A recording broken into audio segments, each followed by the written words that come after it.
Alors maintenant, pas loin de l'aspect fondamental de développement de l'enfant qui est le langage, on va aborder tout de suite la conduite à tenir devant le retard de langage chez l'enfant, qui sera présenté par professeur Islan Benjeloun. À vous la parole, professeur Islan Benjeloun. Alors, gardez celle-là pour l'instant, je passerai l'autre après. Merci. Alors, je pense que si on s'était concerté, Bernard et moi, on n'aurait pas mieux fait le lien entre les deux communications. C'est vraiment pas mal. Alors, là, j'avais un dilemme dans cette question de conduite à tenir devant un retard de langage. Vous êtes des pédiatres, vous avez énormément d'expérience des retards de langage, vous avez une formation, plusieurs formations, vous les voyez tous les jours. Qu'est-ce que je peux vous apprendre sur les retards de langage ? Donc j'ai décidé de ne pas vous faire un cours sur les retards de langage du tout et de ne pas du tout vous parler de conduite à tenir, mais plutôt de vous proposer une évaluation de vos connaissances. Donc un quiz, comme vous avez l'habitude d'en faire, si ça vous convient. Et à la fin du quiz, je vais vous passer 3 plaques qui résument un petit peu la conduite à tenir pour ceux qui souhaitent vraiment avoir...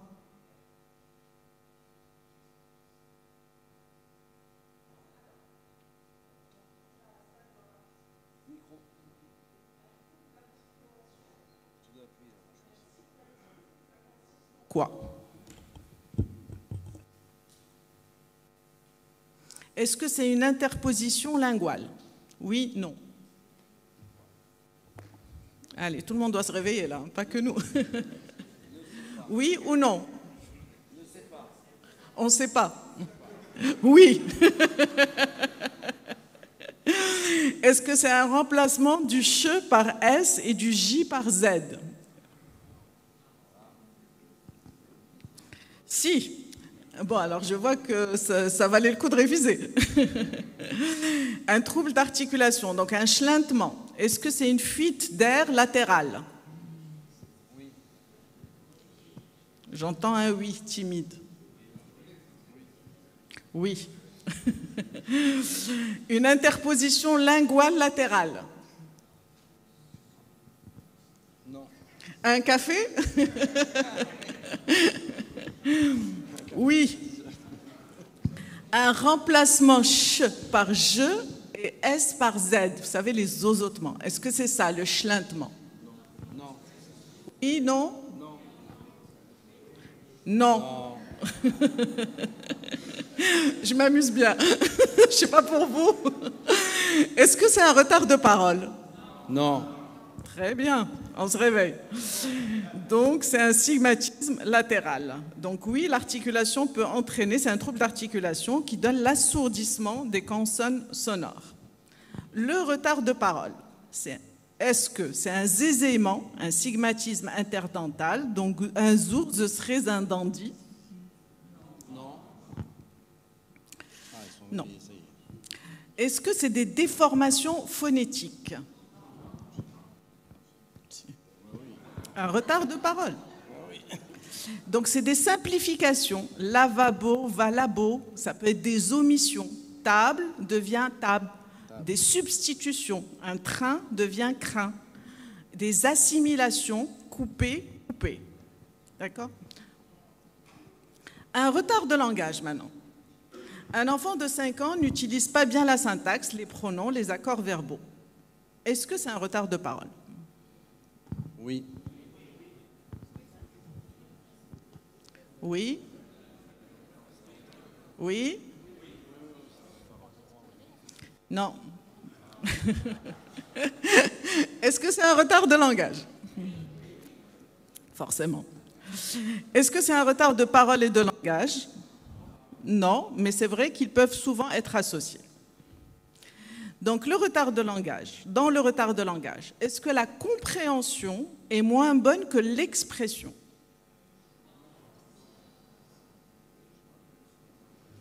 Quand on a un retard de langage, est-ce qu'on comprend moins bien ou est-ce qu'on s'exprime moins bien? Est-ce que c'est réceptif ou expressif?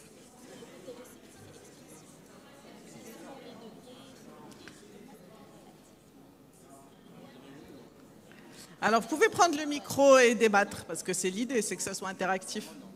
C'est les journées interactives de pédiatrie, d'après ce que j'ai compris.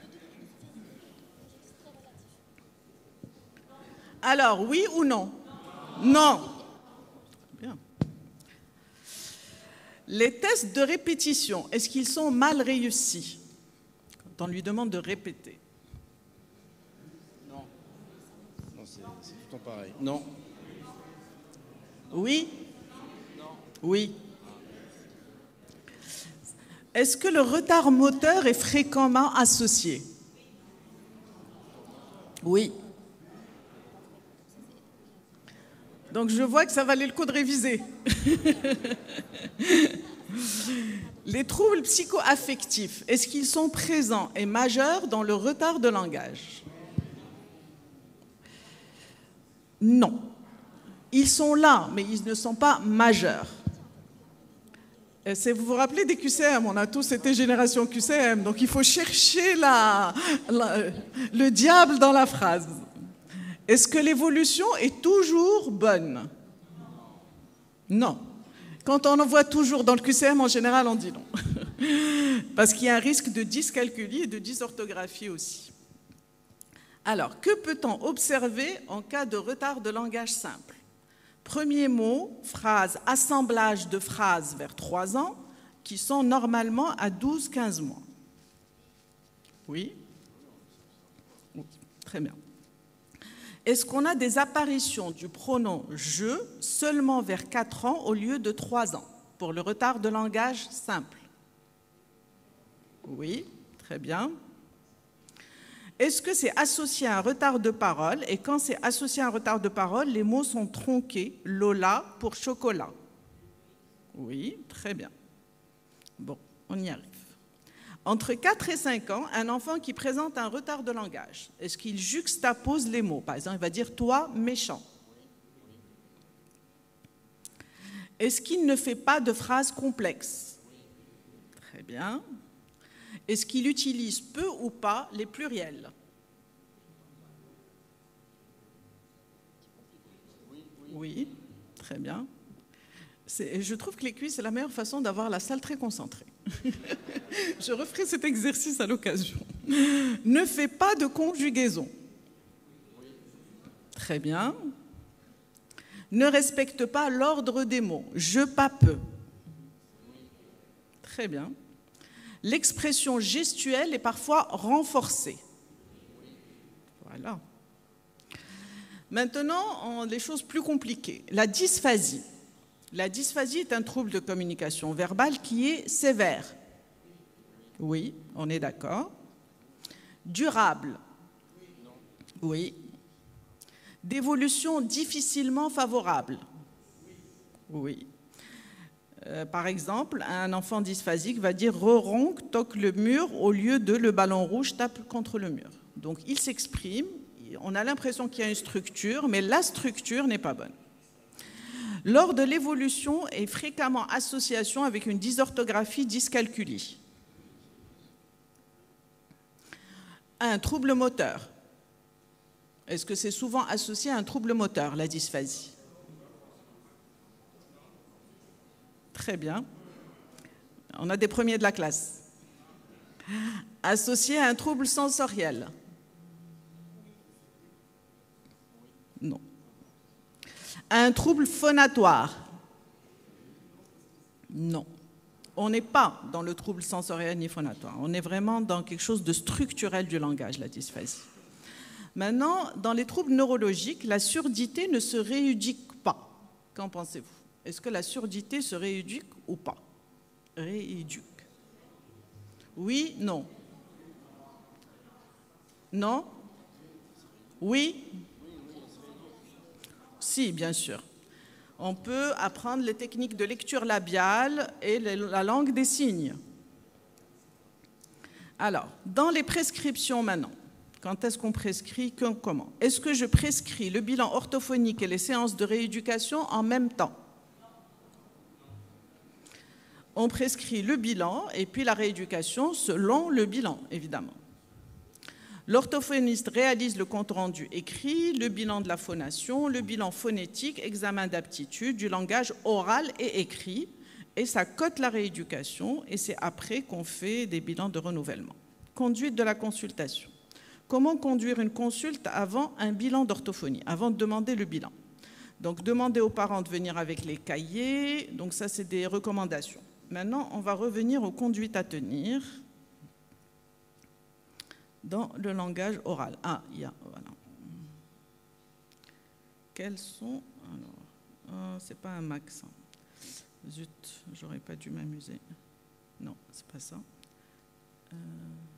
Désolé. Affichage. On peut me mettre en un affichage? Ah, voilà, c'est bon. Excusez-moi. L'indication du bilan.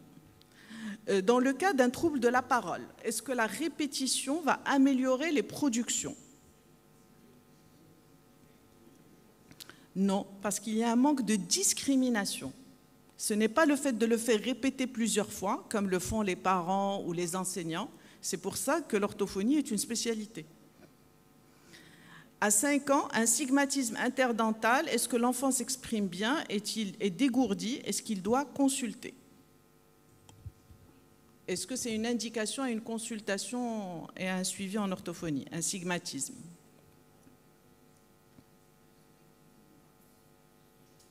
Je vous ai perdu. Si isolé, non. S'il n'y a que ça, ce n'est pas forcément une indication à... Dans tous les cas, on fait rarement de la rééducation avant l'âge de 8 ans. Au cours d'une consultation avec un ado de 12 ans, je remarque un trouble articulatoire isolé, un nasonnement, un zézéement ou un chlintement. L'ado ne s'en plaint pas. Est-ce que j'insiste pour qu'il consulte?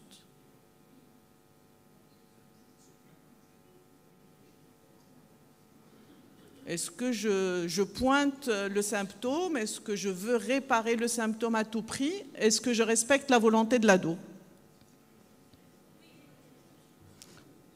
Oui, j'insiste? Non, on n'insiste pas. Ok. Donc, on propose un bilan, mais la motivation est très importante. Il faut qu'il soit d'accord. Parce que sinon, il ne va pas être actif dans les exercices et on va juste pointer quelque chose qui va mal. Ce n'est pas par hasard qu'on a mis l'ado, c'est quelqu'un qui est en mal-être et en difficulté d'identité. La famille consulte pour un ado présentant un nasonnement, un bégaiement, un zézéement, un chlintement, mais l'ado n'est pas gêné. Je demande un avis et je conseille qu'il consulte. Je peux proposer le bilan, mais sa motivation est importante. La motivation du bègue, est-ce qu'elle est indispensable pour une prise en charge? La motivation est importante, on est d'accord. Oui, 1% de la population, 3 garçons pour une fille, ça débute souvent entre 3 et 7 ans. Des fois, ils disent qu'ils n'ont pas de problème avec, mais en consultation avec un médecin avec qui ils sont à l'aise, en absence de la présence de la mère, ils peuvent dire qu'on se moque d'eux à l'école, qu'ils ont du mal à prendre la parole, etc. Donc, en général, parfois, il faut créer la motivation ou alors être plus proche de l'enfant. Mais s'il refuse totalement, évidemment, il faut respecter. Il faut laisser la porte ouverte pour une demande ultérieure. Parce que ça demande vraiment des exercices de respiration, une implication. Donc, un enfant en CP ne reconnaît aucune lettre et montre peu de motivation face au langage écrit. Il faut faire un bilan. D'accord ? On aurait dû repérer les problèmes avant parce que s'il ne reconnaît aucune lettre, c'est qu'on a déjà un retard. Et souvent, le retard de langage oral, retard de langage écrit. Vous savez ça. Quand il tarde à parler, souvent, malheureusement, ça enclenche aussi des difficultés au niveau de la lecture. Et donc, il faut prendre en charge beaucoup plus tôt. Il ne faut pas attendre le CP. S'il ne reconnaît aucune lettre à 6 ans, c'est qu'il y a quand même un problème. Donc, ne pas hésiter à faire les bilans. Okay. Un enfant en CP ne reconnaît... Ah, c'est la même chose. Voilà. En CE1, un enfant déchiffre bien, mais n'accède pas à la compréhension quand il lit. C'est-à-dire qu'il va il va commencer à déchiffrer doucement, avec une lenteur de déchiffrage, mais il n'a pas accès au sens. Est-ce qu'il doit consulter? En CE1, c'est important, CE1. Donc CE1, déjà lenteur de déchiffrage, il y a un léger retard parce que normalement la lecture est fluide en janvier-février du CP. Alors bien sûr, ça c'est des repères, mais chaque enfant a son propre rythme, ses propres conditions, l'environnement stimulant, pas stimulant, etc. Il faut pouvoir laisser de la marge. Mais en général, fin CP, on a une lecture qui est fluide avec accès au sens. Quand on est déjà en CE1, qu'il déchiffre bien, mais dans le bien, on est dans une... Il déchiffre à peine, donc il est tellement concentré sur le déchiffrage, il n'arrive pas à avoir en plus accès au sens. Là, on a un décalage, et c'est important de le prendre en charge maintenant, avant que ça ne soit beaucoup plus compliqué après.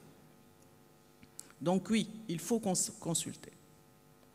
En CE2, un enfant oublie systématiquement les accords du pluriel des noms, des verbes. Je pense qu'il est dysorthographique. Oui, non. Est-ce qu'en CE2, en général, on peut oublier les accords des pluriels? Il y a beaucoup de dysorthographiques ici. Donc oui, on peut garder ça très longtemps. Voilà, donc maintenant, votre partie pas sympathique est finie. Je vais vous passer la conduite à tenir en... J'ai fini mon temps? Non, c'est bon.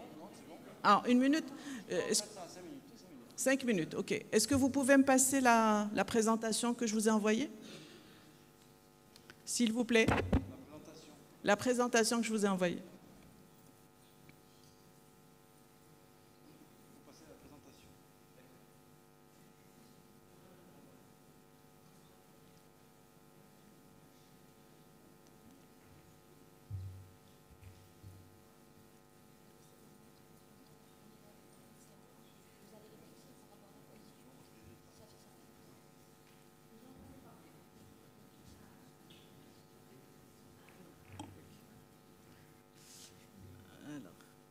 وتجبدها ليا جبدت ليها هنا نو عاد صرت دابا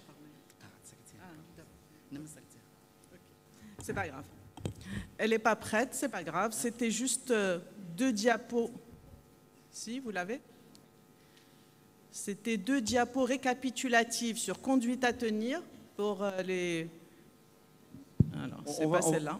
Rizel, on peut interagir en posant des questions le temps qu'il prépare les 2 diapos. Oui, ok. Donc, on peut demander les questions le temps qu'il prépare les diapos. Voilà. Et après, ce qu'on propose avec Bernard, c'est faire une conclusion en 3 phrases sur cette matinée. Bien sûr. Question dans la salle, vas-y. Micro.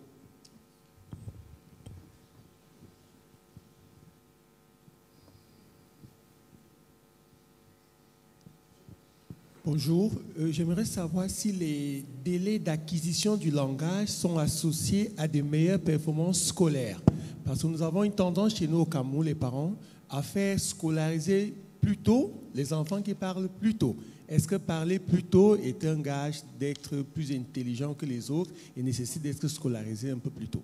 Ou alors, est-ce que parler plus tard sera obligatoirement associé à des performances scolaires beaucoup plus faibles? Merci. Alors, malheureusement, c'est associé, c'est-à-dire qu'en effet, les enfants précoces qui ont une compréhension et une expression, je dis bien compréhension, parce que les enfants qui parlent tôt ne comprennent pas forcément plus vite que les autres. Il y en a qui ne s'expriment pas forcément, mais qui comprennent très très bien tout le langage, mais qui tardent à s'exprimer. Dans la compréhension du langage, plus les enfants sont stimulés tôt, ils ont un bagage de mots, de vocabulaire, avec de l'affect, par une personne qui est attentive à eux et disponible pour eux, c'est clairement un facteur pour stimuler et pour avoir des enfants beaucoup plus intelligents et qui vont beaucoup plus avoir de performances scolaires et investir l'intellectuel parce que. Maintenant, il arrive en effet que les enfants qui parlent tôt sautent un petit peu plus rapidement les étapes. Mais ça ne veut pas dire qu'ils vont beaucoup mieux assimiler. C'est ça c'est juste la nuance entre réceptif et expressif. Comprendre ne veut pas dire exprimer. Il y en a qui expriment bien, mais qui sont que dans l'imitation de tout ce que les adultes disent autour d'eux et qui ne sont pas forcément dans une compréhension au niveau cognitif. Il y a beaucoup de petites filles qui ont des discours, par exemple, adultomorphes, qui parlent comme tous les grands autour d'eux, et tout le monde les trouve waouh, magnifiques. Mais en fait, ils sont que dans une imitation, mais vraiment que en miroir, et qui est vide de sens. Donc ce qui est important, c'est de voir le niveau de compréhension, et pas forcément d'expression. Par rapport à ça, bon, il faut quand même dire que Einstein a parlé à 4 ans. Alors, à l'inverse, tous les enfants qui parlent tard ne vont pas devenir Einstein. Donc, mais ce qui compte, ce n'est pas forcément la date du langage, mais c'est l'intérêt pour le langage en tant que lien avec l'autre, hein, ce que tu viens de dire à l'instant. On prend une question.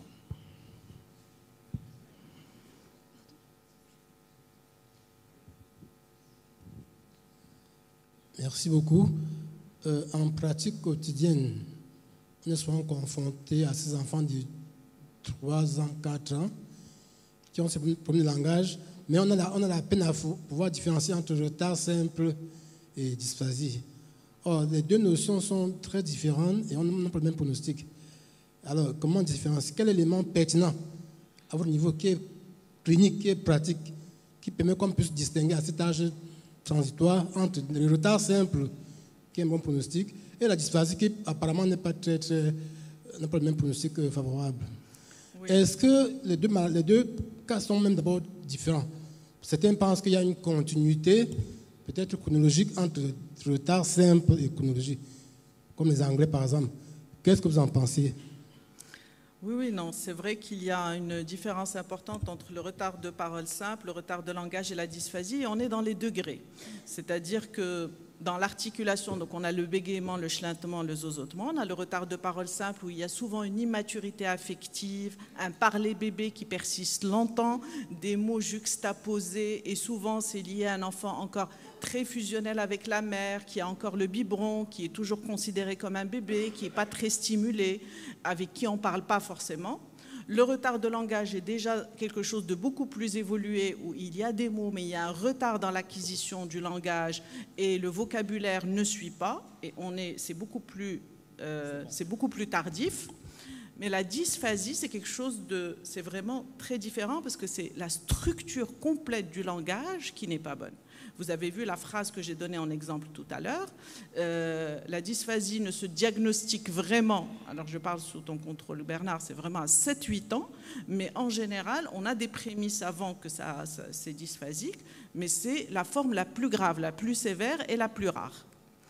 Alors voilà les diapos que je voulais vous passer. Quand s'inquiéter et que faire à quel âge? Donc c'est vraiment 3 diapos rapides et après on fait la conclusion. Donc quand un bébé semble ne pas réagir au bruit, a des difficultés ORL récurrentes, des difficultés à comprendre et à répondre de façon appropriée, il faut craindre la surdité. Quand il ne comprend pas le langage du quotidien, comprend. Quand il communique très peu, alors qu'il a envie de communiquer ou qu'il n'est pas envie de communiquer, quand il fait peu ou pas de progrès, malgré la socialisation. Ça, c'est une ancienne diapo, donc on parlait TED, maintenant on parle TSA et déficit intellectuel. Interpelle par son comportement, s'isole, se replie, agresse ou a des plaintes somatiques. Vous savez que les enfants qui ont beaucoup de problèmes de comportement, en général, c'est aussi souvent expliqué par ces difficultés à communiquer et il faut pouvoir consulter. Les signes d'appel, donc 15 mois, pas de tentative pour dire des mots, ne pointe pas, pas d'attention conjointe. À 2 ans, ne comprend pas le langage, ne dispose pas de 50 mots et d'un nombre restreint de consonnes. À 2 ans et demi, pas capable de faire une consigne, n'assigne pas 2 mots et très peu compréhensible. Et quand il hésite, on parle de bégaiement. Donc, dernière diapo pour 3-4 ans. Et puis, je donne la parole à Bernard pour... voilà, vous avez les signes de la dysphasie ici. Pour dire un mot du langage, parce que c'est vraiment une spécialité aussi de Bernard, et il a écrit plusieurs livres sur le langage. Peut-être dire un mot qui soit un peu plus cohérent que tout ce cafouillage que je vous ai fait ce matin.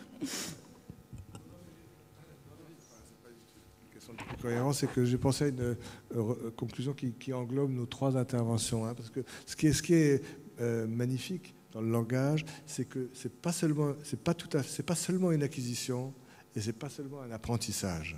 Voilà. On dit parfois on apprend à parler. C'est pas vrai. Les premières acquisitions ne sont pas des apprentissages. On n'apprend pas à l'enfant à dire je. Ou alors c'est un conditionnement tout à fait du dressage. On n'apprend pas à dire oui. Si on savait le faire, ça irait plus vite avec les enfants autistes. On n'apprend pas à un enfant à faire des ronds fermés. Les acquisitions, les premières acquisitions, la marche aussi, on dit on apprend à marcher, c'est pas vrai. Toutes les premières acquisitions surgissent du dedans. quand un certain nombre de processus et de fonctions sont suffisamment matures. La marche surgit, ça dépend des enfants, 9 mois, 10 mois, 12 mois, 15 mois, 18 mois, bien sûr avant 18 mois. Voilà, donc les acquisitions surgissent du dedans, tandis que les apprentissages viennent du dehors, dans apprendre et apprendre. Voilà. Et pour pouvoir prendre sans se sentir menacé, il faut avoir mis en place sa sécurité. Et Geneviève Hague, en France, disait que l'étape qui permet de passer des acquisitions aux apprentissages, c'est la crise des 2 ans et demi à peu près. Avant, je vais vous dire ce que c'est. Elle est très facile à voir. Avant 2 ans et demi, c'est pas encore l'époque de l'école, parce que l'école, c'est apprendre. Et pour être en mesure d'apprendre, il faut déjà avoir bâti sa sécurité interne. Voilà. La crise des 2 ans et demi, c'est très facile. C'est l'apparition du jeu qui va venir se mettre en place correctement, à peu près à 2 ans et demi, 3 ans, ça dépend des enfants, 2 ans et demi. L'apparition du oui. Et dans les dessins des enfants, l'apparition du fait que l'enfant est capable de fermer ses ronds, pas de faire des gribouillis un peu à fond, mais de bien fermer ses ronds. Quand vous repérez le jeu, le oui, le rond, l'enfant il est prêt pour aller à l'école. Alors ce qui est extraordinaire dans le langage, c'est que c'est ni seulement une acquisition, ni tout à fait un apprentissage. En fait, on acquiert le désir de parler. Et ça, c'est tout ce qu'on a essayé de raconter tous les deux. Et si on a ce désir de parler, alors on va pouvoir faire des apprentissages en termes de syntaxe, de vocabulaire, de ceci, de cela. Mais en fait, il n'y aura pas d'apprentissage possible s'il n'y a pas d'abord l'acquisition du dedans, d'un désir de parler. Super, bravo.